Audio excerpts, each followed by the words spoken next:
Thank you. That concludes topical questions. The next item of business is consideration of business motion 20557 in the name of Graham Day on behalf of the Parliamentary Bureau setting out a timetable for the Stage 3 consideration of the Natural Environment Scotland Bill. Any member who wishes to speak should press their request to speak button now. And I call on the Minister to move the motion. Move, Presiding Officer. Thank you. And I call on Edward Mountain. Thank you very much, Presiding Officer, and I rise to speak on the business motion. My issue with this, Presiding Officer, is very simple, and looking back, I just want to start my speech by a little quote, which is from Winston Churchill on the 11th of November 1947, when he said, "Democracy is the worst form of government, except for all those other forms that have been tried from time to time." What we are doing here is the democratic process. My concern, Presiding Officer, with the business motion, which was agreed yesterday by the Bureau, I believe, as I was in the process of driving down on my 4-hour drive down to the Parliament and when I was unable to feed my concerns in on the original timetable, is that it's very difficult to understand how each of the timings have been worked out. In the previous debate that we had on land reform, I ended up with some considerable amount of amendments in some groups, over 30 in one case, where I was given 5 minutes to speak to 30 amendments. This appears to be a repetition. In Group 4 this afternoon, I have 36 amendments, and if I'm only given 5 minutes to speak to those amendments, Presiding Officer, maths tells me I've got about 8 seconds, which might be just be able to read out what the amendment is. If I then move on to Group 8, where I have 26 amendments, I have a little bit more generous time, which may give me 11 seconds per amendment, which might be able to explain the first line of what they're about. Presiding Officer, I know when you and the Bureau sit down and work out these timings, you do so with care to ensure that you comply with Rule 9.8 and specifically subsection 4A to enable members to be given a right to speak on an amendment in the debate.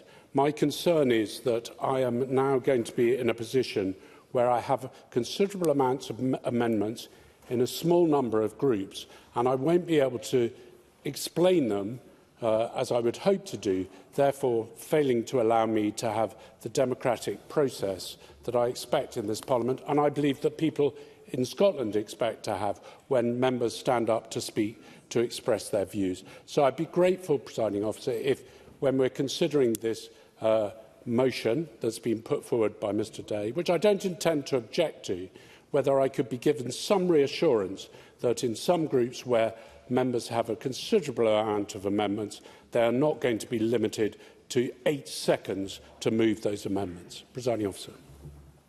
Thank you, Mr Mountain, and I call on the Minister to respond on behalf of the Parliamentary Bureau. Presiding Officer, the timings provided are the subject of detailed work conducted by the Parliament staff, and business managers were of the view that they strike the right balance between allowing proper airing of amendments and going beyond that. It is, of course, for the Chair, and we should all of us respect the authority of the Chair to determine how each grouping is conducted and indeed the entire Stage 3. And on the issue of accuracy of the predicted timings and the offering of times, I would draw the members' attention to the Stage 3 last week, when the predicted timings were accurate almost to the minute, and indeed catered for one of his colleagues taking 17 minutes for a single speaking contribution.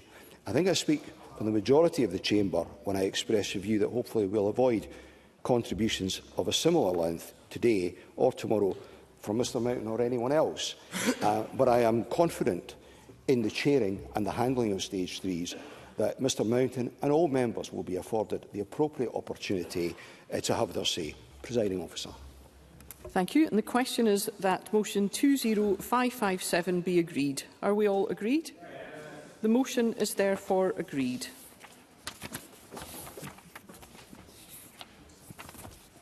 The next item of business is Stage 3 proceedings for the Natural Environment Scotland Bill.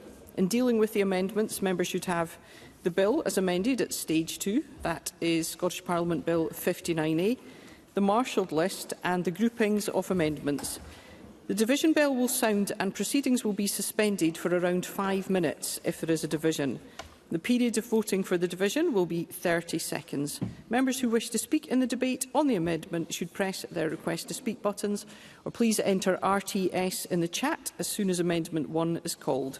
Members should now refer to the marshalled list of amendments. We begin with Group 1, Targets for Improving Biodiversity, and I call Amendment 22 in the name of Beatrice Wishart, grouped with amendments as shown in the groupings. Beatrice Wishart to move Amendment 22 and speak to all amendments in the group. Thank you, Presiding Officer.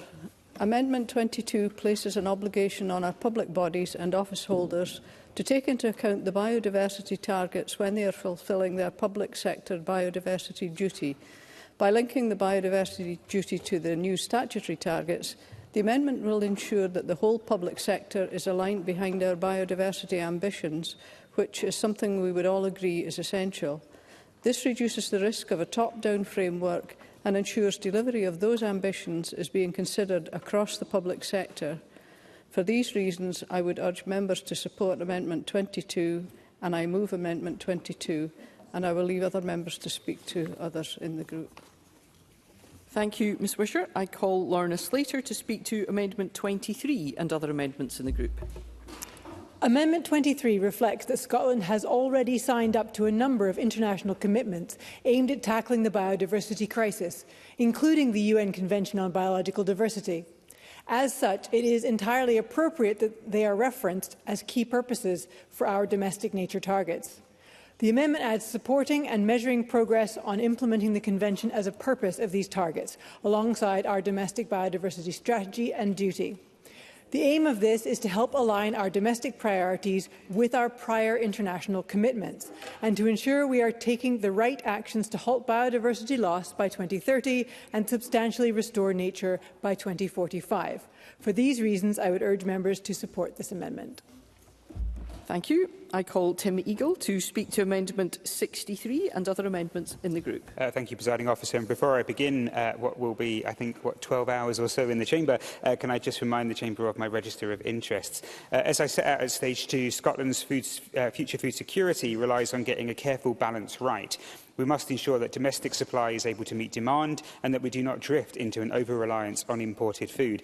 The vulnerability of our current position was underlined last year by the Scottish Association of Meat Wholesalers, which warned that beef supplies had reached a critical point. Quality Meat Scotland has also been clear that meeting future demand will require more cows, not fewer, estimating that Scotland needs around 80,000 additional animals.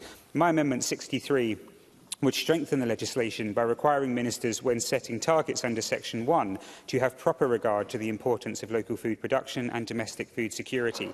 It would place a clear duty on ministers to support local food producers and to consider the impacts of targets on Scotland's future ability to produce food.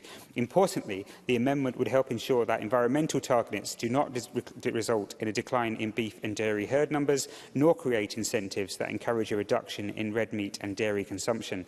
In an increasingly uncertain world, I cannot overstate the importance of protecting Scotland's food producers. Ensuring that our country can feed itself is not optional, it is a core responsibility of any government. Thank you. Thank you. I call Mercedes Vialba to speak to Amendment 46 and other amendments in the group. Thank you, Presiding Officer. I've got 3 amendments in this group. Amendments 46 and 47 seek to separate the target topic of habitat condition and habitat extent into 2 distinct topics. This is because I'm concerned that the bill as drafted allows for one or the other to be sufficient to meet a target rather than both. This would mean that the condition of a habitat could decline while the extent grows, or that the extent could shrink while the condition improves, and these would still satisfy the target. I lodged similar amendments at Stage 2, which the Government couldn't support due to the inclusion of the phrase conservation importance, with the Cabinet Secretary stating, I understand why these amendments have been lodged, but I'm concerned that they would have the effect of narrowing the target topic by restricting it to habitats of conservation importance. The term conservation importance, which is used in the amendments, would limit the scope of habitats in that target topic and, in turn, the available set of indicators that could be used to set targets against. On that basis, I asked the committee not to agree to the amendments. I therefore didn't move these amendments at stage 2. Instead, I've worked on them to remove the phrasing concerned and bring them back at stage 3, where I hope to receive Scottish Government support for them. Moving on to Amendment 70, which addresses some of the concerns I expressed at stage 2 around ensuring that if there is a need for a new independent review body to be appointed to monitor the Scottish Government's progress on targets, that there are appropriate safeguards in place. Accordingly, this amendment adds some additional qualifications to the power in section 2G4, so that any new body must be independent and a public body or office holder. While I understand that there is no intention at this time for this function to be carried out by anyone other than Environmental Standards Scotland, I do think it's important that we, as a responsible and forward-looking Parliament, future-proof this power. These restrictions place appropriate limits on the powers of any future government by ensuring that this crucial independent review body function can only be carried out by an independent public body. And I'd like to put on record my thanks to Scottish Government officials for working constructively with me on the wording of this amendment, and to the legislation team for their support on Amendments 46 and 47. I look forward to hearing the Cabinet Secretary's response, particularly to Amendments 46 and 47, and urge all members to support all of my amendments in this group. Thank you. Thank you. I call John Mason to speak to Amendment 24 and other amendments in the group. Thank you. I will focus on my own amendments. And as members may be aware, this is the subject of the sheep on St Kilda, and especially on the main island of Hirta. And I have to say, somewhat this landed on my desk fairly recently out of pretty well nowhere. I have visited St Kilda in the past and consider the islands right up there with other amazing natural phenomena around the world, like Everest and Victoria Falls, which I have also seen. But both BBC Alapa and Herald newspaper have run accounts in recent months of the number of sheep starving to death each year with no human intervention whatsoever. From reports I hear, perhaps 600 sheep each year are starving to death, or 800 if lambs are included, and that has been every year for the last 20 years on average. This is roughly 1/3 of the population. I wonder if the sheep farmers among us find that acceptable. The owners of the... yes? Tim Eagle. Thank you to John Mason for taking the interventions. As a sheep farmer myself, I don't find that acceptable, but I have had a discussion with the National Trust at length about this topic, and my understanding is they're carrying out a full review of this at the moment, with an imminent press release coming out in the next few months following that full review, and working with the Animal Welfare Commission. So does he not recognise that this is maybe a bit premature, and in fact we should just wait for that to come first? John Mason. Well, we didn't even get that much assurance from the government on the 8th of January when I raised this, and it's because of the government's poor response on the 8th of January that I've laid the amendments at the suggestion of one of my colleagues who shall remain nameless. I also did speak to the National Trust, and the argument currently, or has been from them and the government, is that the sheep are wild and not feral, so not covered by the Animal Health and Welfare Act 2006.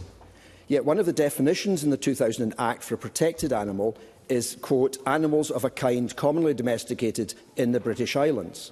Sheep are definitely in that category, in my opinion, and in that of legal advice I and the government have received.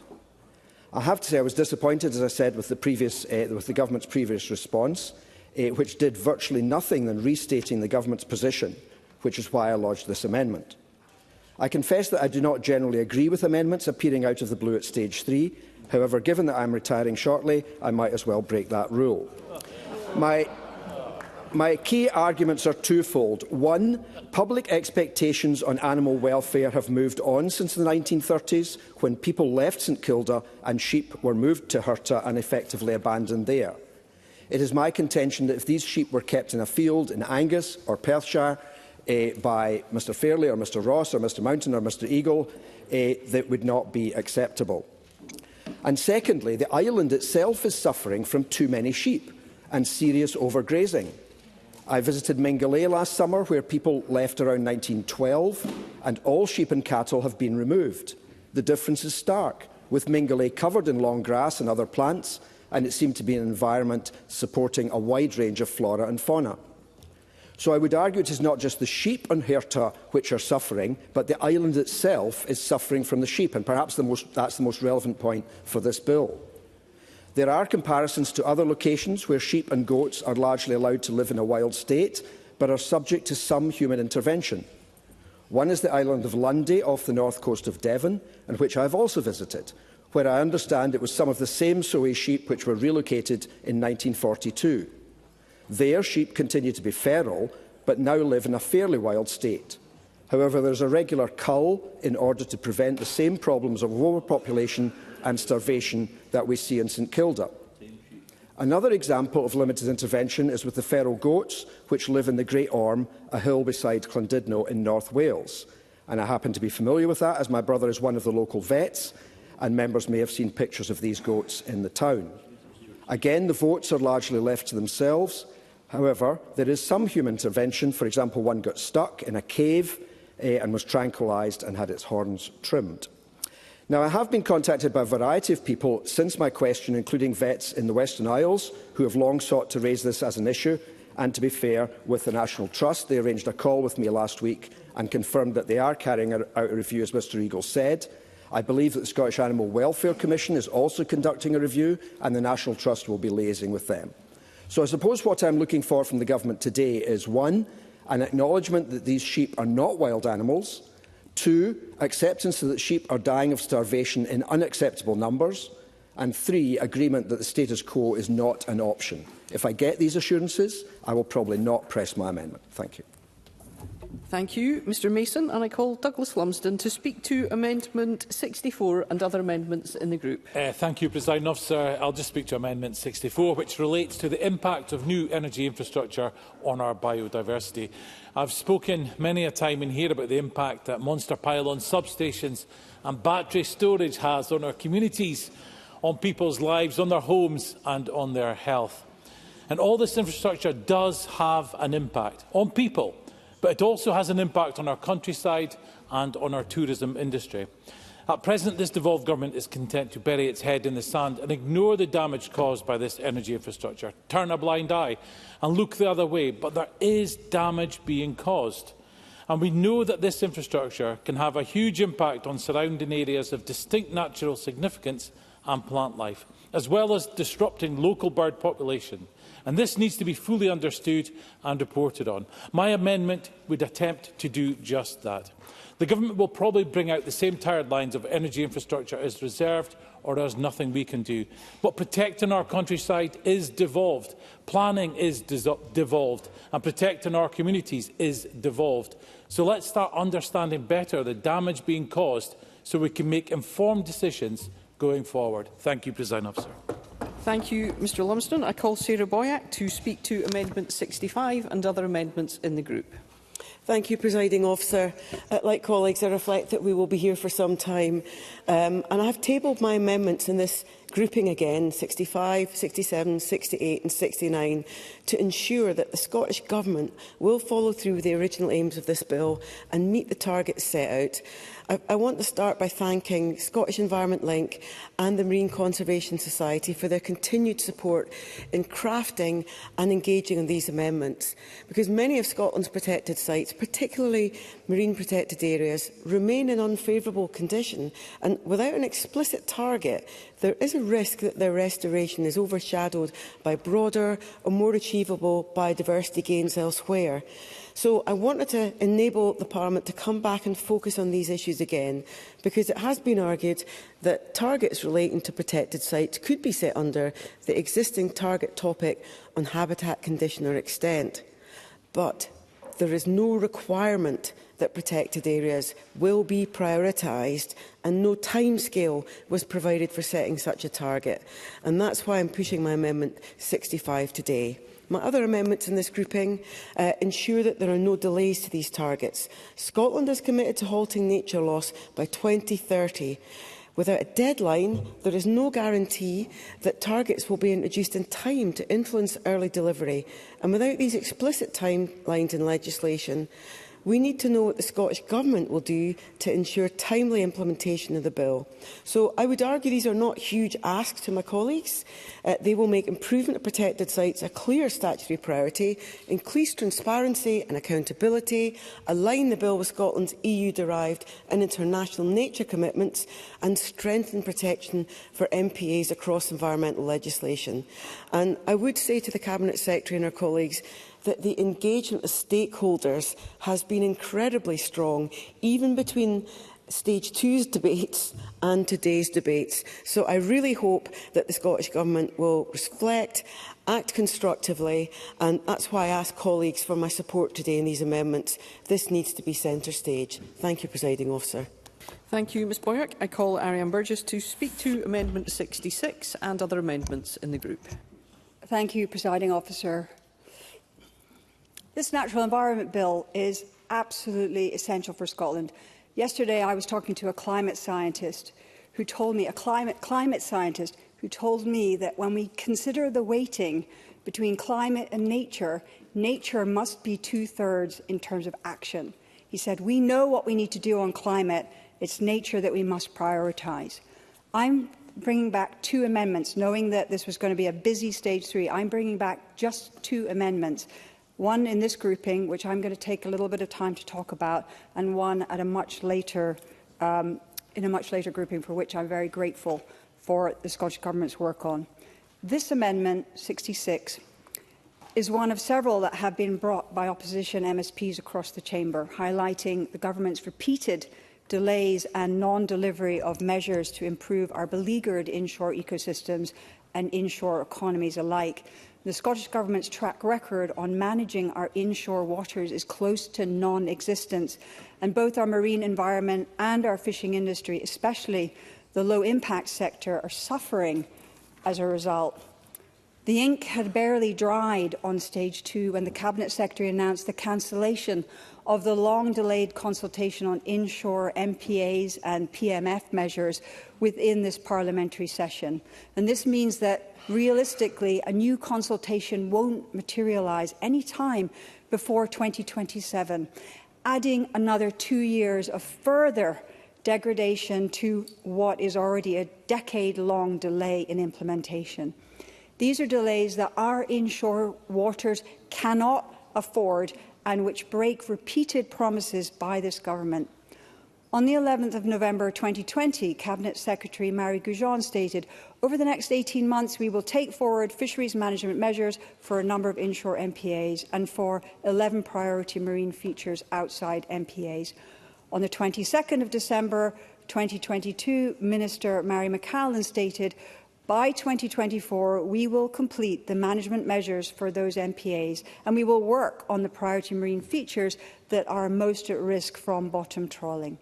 On the 29th of June 2023, Cabinet Secretary Mary McCallan backtracked and stated, inshore MPAs and priority marine features also require fisheries management measures. However, the complexity of the inshore area and the number of sites have meant that progress has been slower than was hoped. Therefore, consultation on inshore measures will take place in 2024. And now even that promise has been broken. And the problem is broader than this cancelled consultation. Scotland currently has an array of environmental legislation, typically including duties of the Scottish ministers to produce strategies and plans which they could produce without the need for legislation. In this marine space, it feels like these strategies and plans are either at cross purposes or siloed from one another, leading to each one being used as an excuse for inaction in the others. Spatial management can't be considered here. Spatial management can't be considered here, and that's for the Inshore Fisheries Management Improvement Programme to look at, even though the Marine Director already told my committee that they wouldn't consider it. Now, that's a matter for a National Marine Plan too. That's for the implementation of the future catching policy and so on. A series of powerless and underfunded consultative bodies are used as a smokescreen, from regional inshore fisheries groups to the inshore fisheries management and conservation groups. These are all covers for the policy position, never said explicitly by ministers that measures to protect our most precious marine environments or to support low-impact fishing will almost always be rejected if they mean closing a square kilometre of sea to dredging and trawling. The following illustrate this government's record. The inshore MPA PMF consultation delayed. The National Marine Plan 2 delayed. The inshore fisheries management improvement programme delayed. Fisheries management plans delayed. The biodiversity strategy not delivered. The planned marine and coastal restoration plan delayed. The government cannot claim that the Natural Environment Bill is a success story given this backdrop of policy inaction and failures. This bill itself makes no mention whatsoever of the marine environment. Because 37% of Scotland's seas are designated for protection, they see the job is done. That's the impression I have, no matter what proportion of that 37% is actually only protected on paper. This is not good enough just to set targets. It is action we desperately need for the inshore. And so far, this government is failing our seas, and this Parliament's job now is to turn that around. Thank you, Ms Burgess. And I call on Mark Ruskell to speak to Amendment 27 and other amendments in the group. Thank you, Presiding Officer. And can I thank Ariane Burgess for just raising a major gap within this bill. It is a major gap within this bill. I will speak to Amendment 27. So the intention of my Stage 2 amendment on target setting statements was to ensure that Parliament is given reassurance about the approach ministers will take to meet the targets. However, I have discussed with the Cabinet Secretary the challenges in providing exact costings for biodiversity action before plans to meet targets have been fully developed. There are difficulties in setting out the full costs of the approach, as my amendment detailed. So I am proposing replacing this with a requirement that ministers set out the approach to meeting targets is to be funded. It is important to set out the broad investment opportunities for both public and private investment to deliver nature restoration, and the wording in this amendment will ensure that there is scrutiny of the government's approach to funding the activities required to meet targets, but at an appropriate level of detail. Thank you. I call Edward Mountain. Thank you, Presiding Officer. And at the start of this debate, I'd like to remind members of my declaration of interest in that I'm part of a family farm on Murray. I should also declare that I've been managing the environment on that farm and the local river that runs through it for 45 years. And it was some 50 years ago I first embarked on deer management. So I look forward to going back to that in in April, when this Parliament is dissolved. I want to talk to Amendments 24 to 26, which have been raised by John Mason. I think they're interesting amendments. I have some sympathy with Amendment 24. My sympathy with that amendment is the control of feral species, which is the definition is animals in a wild state after escape from captivity or domestication, is actually quite important and something that we haven't done properly in Scotland, in my mind, for some time, because if we'd done that, we perhaps wouldn't have had fallow deer, we wouldn't have had many of the other types of deer that are starting to move up from the borders, nor would we have species like the ruddy duck, or we would have them, but we'd be able to control them. But I'm concerned about this definition because I think feral is quite wide-ranging, and Mr Mason may not, by his definition, have intended to bring in some of the animals that he might do. For example, it could be, and I am not going to argue this, but it could be argued that a feral species could include cats that have been released into the countryside, which therefore become feral and therefore could be part of a management plan. Now, that might be a good thing, it might not be. In the case of wildcats and wildcats across the Cairngorms, when they're being reintroduced, the control of feral cats would be important, but in other areas it might not be. As far as Amendments 25 and 26, which relate to St Kilda specifically and the sheep there, I think that Mr Mason, by raising these amendments, has actually done this country a service by making sure that the owners are aware that this Parliament is considering the problems with the sheep on St Kilda sensibly. They need to be controlled. Lack of control, lack of management will result in all sorts of problems, increased suffering, increased disease, starvation, all of which is completely unacceptable and would be unacceptable if they were on a farm in the mainland. So I don't think Amendments 25 and 26 are something that I would push, because I think the point's already been made. But I'd be interested to hear the Government's response on Amendment 24, because I think the control of feral species and preventing them multiplying with our wild species is actually, or challenging our wild species, is really important. Thank you, Presiding Officer. Thank you, Mr Mountain. I call Rhoda Grant. Thank you, Presiding Officer. I just want to come in and speak briefly on Amendment 66. We're really supportive of the aims of the amendments, but are just concerned about setting an arbitrary target that wouldn't take into account local circumstances. We've always argued for local management, where the seas are managed in local interests in the way that works best for the community. And in all of that, we also recognise that there are fishing boats that work further from home, and recognise that we need them to be able to fish in order to have fish for our markets. But we need to make sure that the seas are managed properly. Fishers face challenges already from other marine uses, such as renewable energy, interconnectors and the like. So therefore, setting an arbitrary target I don't think would work. We need to make sure that we manage the seas properly. We don't leave that to happenstance, which is not helpful, but set a plan where everyone knows where they can fish, and that works best for the environment. Thank you, Presiding Officer. Thank you, Ms Grant. I call Christine Graham. Thank you, Presiding Officer. I rise to speak on Amendments 24, 25 and 26 in the name of John Mason, who does make a persuasive argument regarding, in particular, the St Kilda sheep. However, I do note also Edward Mountain's comments, which I think are significant as well. My argument, along with John Mason, is that I would not personally consider these to be feral, but the ancestors of a domestic flock. However, I note that this has now become a sort of note for the NTS, National Trust of Scotland, who are indeed the responsible body, who in fact own the animals, and there is an issue about their welfare.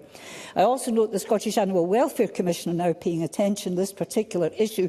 So in those circumstances, I think it might be premature to import, and there may be other failings in the amendments, to import these into this particular piece of legislation. I do note that John Mason, subject to what is said in reply, may consider these to be probing amendments, but I thank him for bringing these to the attention of the Chamber, and I do hope we make progress on this issue. Thank you. Thank you, and I call the Cabinet Secretary, Gillian Martin. Thank you, Presiding Officer. I'd like to talk to Amendment 22 from Beatrice Wishart and Amendment 23 from Lorna Slater. And I listened to the views of members at Stage 2, and I'm pleased we've been able to work together to make these changes to our public sector biodiversity duty and the purpose of targets. And I'm grateful to Lorna Slater and Beatrice Wishart for their constructive engagement on these matters. And for this reason, I am happy to support Amendments 22 and 23 as a means of strengthening the provisions in this bill. Amendment 22 places an obligation on our public bodies to take into account the biodiversity targets when they are fulfilling their public sector biodiversity duty. And I do want to make it clear again that we are responsibility of Scottish ministers to ensure that the targets are met. Amendment 23 makes it clear that the purpose of targets must be a means of supporting and measuring progress on implementing the Convention on Biological Diversity. And for these reasons, I encourage members to support Amendments 22 and 23. On Amendments 24, 25, 26, 46, 47, 63, 64, 65 and 66. Section 2C of the bill sets out 3 target topics under which Scottish ministers must set statutory targets, and those topics have been recommended by our expert programme advisory group on the basis of careful scientific consideration, something that I believe is of the utmost importance in these matters. And I'd like to reassure members again that when we set the biodiversity targets by regulations, they will be specific, measurable targets, but the appropriate place for that level of detail is in secondary legislation, properly informed by expert scientific advice. I should also point out that if any of these proposals for additional target topics or targets were to be included in the face of the bill, not only would that mean deviating from the science, but there would need to be careful consideration as to how they fit in with the existing proposed suite of targets and how they could be appropriately measured. This would take a significant period of time, meaning ministers would be delayed in their ability to set targets, given the requirement in section 2C2A for ministers to set at least one target in respect of each topic. And that's not a position that we want to be in. I know this is something that stakeholders are rightly concerned about. And given that we're in a nature emergency, I don't think any of us want to see any delays in taking forward this important work. I'll turn now to John Mason's amendments 24, 25 and 26. They deal with a very specific matter in relation to the management of feral species, specifically St Kilda sheep. Now, I understand the member's concerns about this matter. I can assure Mr Mason the Scottish Government is taking the issue very seriously. I understand that Mr Fairley, in his capacity as Minister for Agriculture, has been engaging directly in this matter.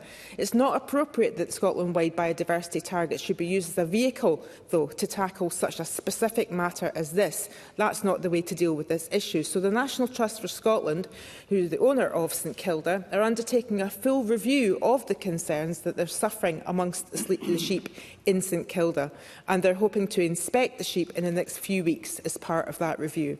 In addition, yes, Isabel? John Mason. We're giving way. I mean, this phrase, they're taking the matter seriously, could the Cabinet Secretary not go a little bit further than that? I mean, could she even say that the status quo is not acceptable? Cabinet Secretary. Well, given that the National Trust for Scotland is the owner of St Kilda, they're actually reviewing this. I said that they're hoping to inspect the sheep in the next few weeks as part of the review, and I would imagine that that review will actually come up with their analysis of the condition of the sheep, which is exactly what I mean. I'm not going to be speaking on behalf of the National Trust for Scotland. Indeed, the government's not carrying out a review, so I can't give any more assessment about the condition of the sheep. We'll wait for, and as has been pointed out by Tim Eagle, it's right that we wait for the outcome of that review that you're doing. They're actually inspecting the sheep over the next few weeks. In addition, the Scottish Animal Welfare Commission, I will in a second, Mr Mountain. In addition, the Scottish Animal Welfare Commission, which of course is an independent panel of experts, provides advice to the Scottish Government, is convening a short-life working group to consider the issue of the sheep, and we will carefully consider any recommendations that they make in the next 3 to 4 months. And I'll take Mr Mountain. Edward Mountain. Thank you very much, Cabinet Secretary.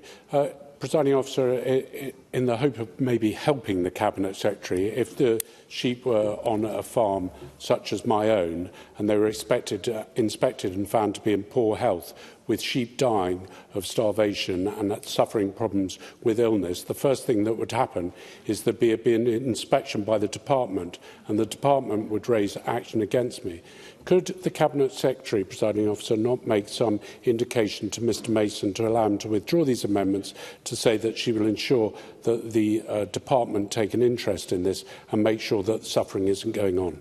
Cabinet Secretary. Well, I do believe that I've already said that. The Scottish Animal Welfare Commission I mentioned are actually convening that short-life working group, and the Government will carefully consider any recommendations they make in the next 3 to 4 months. I don't know whether Mr Mountain heard me saying that just before I asked him to come in. On that basis, I believe it would be better to wait until the Scottish Animal Welfare Commission has reported before deciding what steps to take, but I know that Mr Fairley will take their recommendations seriously. So I'd ask Mr Mason not to press his amendments 24, 25 and 26 today, as I can assure him that the Scottish Government will give full consideration to any recommendations that the Scottish Animal Welfare Commission make. I'll come to amendments 46 and 47 lodged by Ms Villalba as unnecessary, I'm afraid. As I previously set out and detailed within the policy memorandum, habitat condition and extent already includes the quality and or extent of habitat types of importance to Scotland, including protected habitats. And I will reiterate again, the target topics in the bill have been carefully selected through a robust science-led approach, and on the basis of advice from the Biodiversity Programme Advisory Group and Nature Scot. So the target topics included in the bill are wide and overarching to allow a variety of targets to be set under each topic. So there's no need to add specific habitat types because they're all already They're all already covered in legislation. I'll take Mercedes Viaba. I'm grateful to the Cabinet Secretary for taking the intervention. She said that these amendments are not necessary because they're already covered.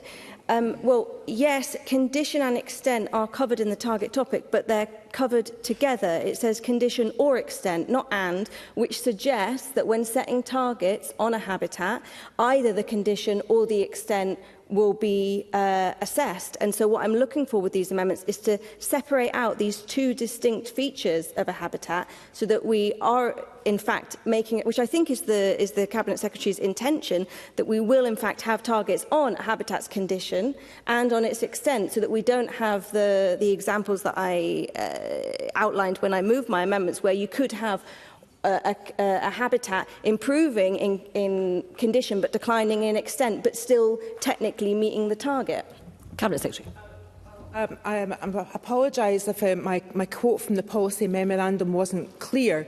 I'll say it again. Habitat condition and extent was something that I mentioned, and includes the quality and or extent of habitat type. So I think it's actually fairly encompassing.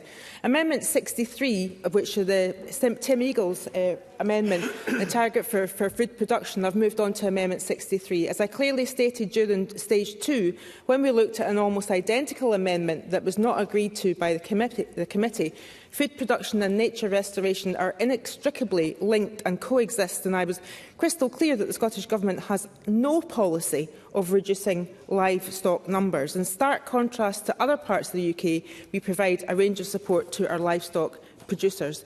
Amendment 74 by Douglas Lumsden. In relation to Amendment 64, the committee debated this exact amendment at Stage 2 and it was rejected. So I'm not convinced that repeating it today is the best use of anyone's time. And I'll reiterate my statement that I made at Stage 2, that the Mr Lumsden amendment falls outside the scope of statutory biodiversity targets for the purposes of conservation. And I hope members will again reject this amendment as they already did at Stage 2. And I'll take that intervention. Douglas Ross. I'm grateful to the Cabinet Secretary for giving way. I wonder if she feels that amendments should be rejected if they were rejected at Stage 2. Could the same apply to the Government being defeated at Stage 2 and bringing back amendments at Stage 3 to overrule the committee's decision? Cabinet Secretary. My comments are not on the process. My comments are reminding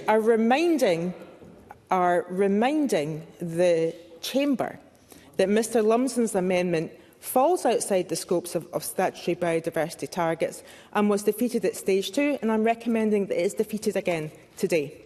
Amendment 65 from Sarah Boyack. The amendment seeks to again add something to the bill that is already there and I don't believe is necessary. The first target topic is the condition or the extent of any habitat.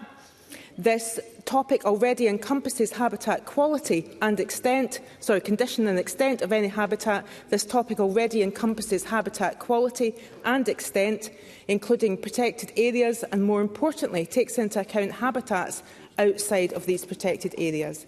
And I'll come to Amendment 66 from Ariane Burgess. I'm unclear why Ms Burgess has lodged Amendment 66, given that it is essentially a repeat of amendments that were not agreed at Stage 2. And I've already noted the impracticalities of niche and highly specific targets in the face of the bill.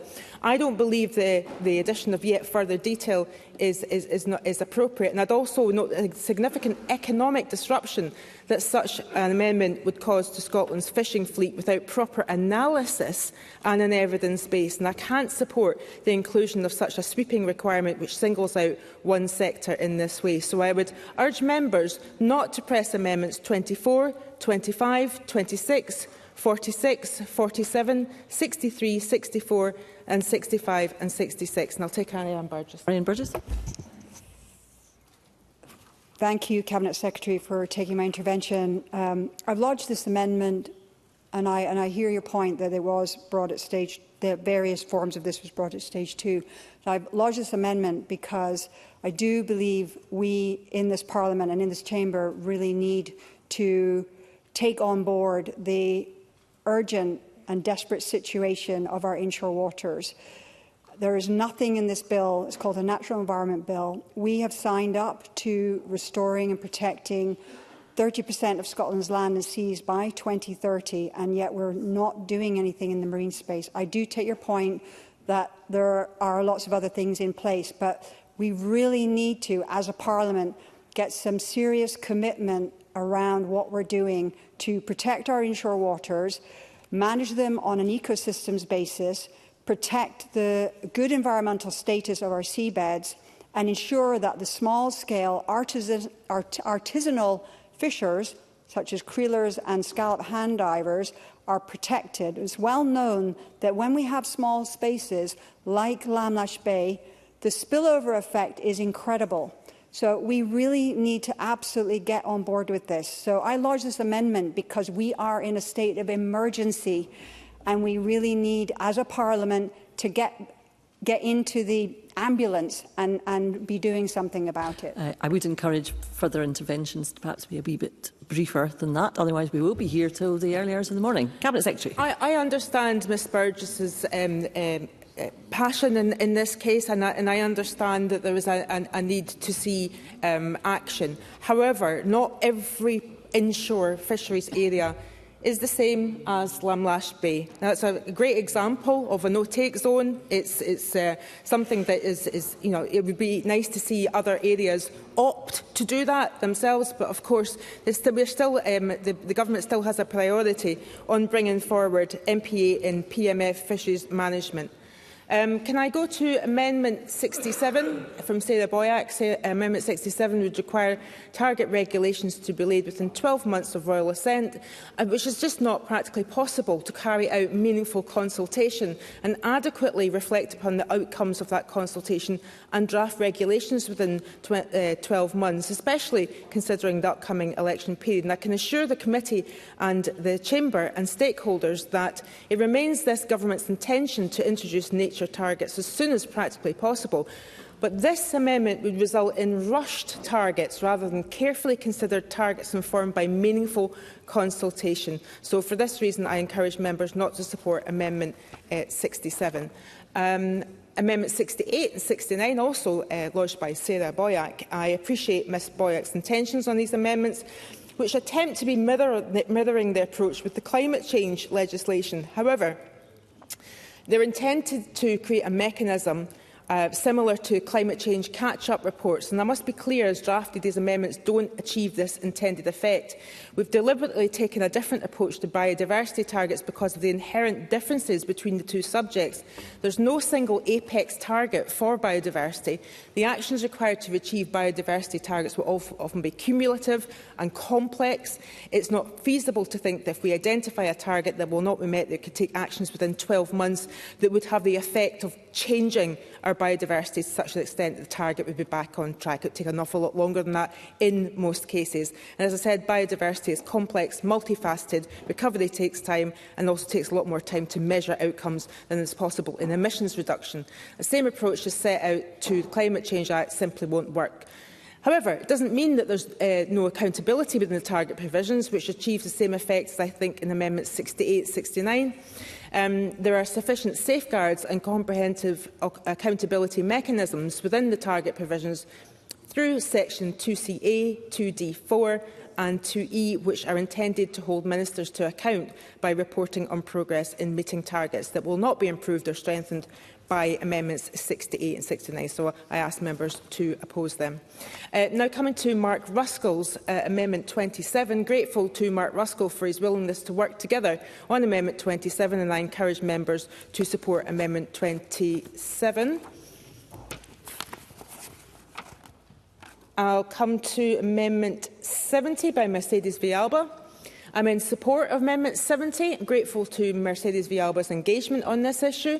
I'd like to reiterate that I don't envisage there being any changes required at present to the nomination of Environmental Standards Scotland, or ESS, undertaking the role of the independent review body. However, I appreciate the concerns that were raised with me, and as such, this amendment is intended to act as a safeguard to ensure that the crucial independent review function the crucial independent review body function can only be carried out by an independent public body.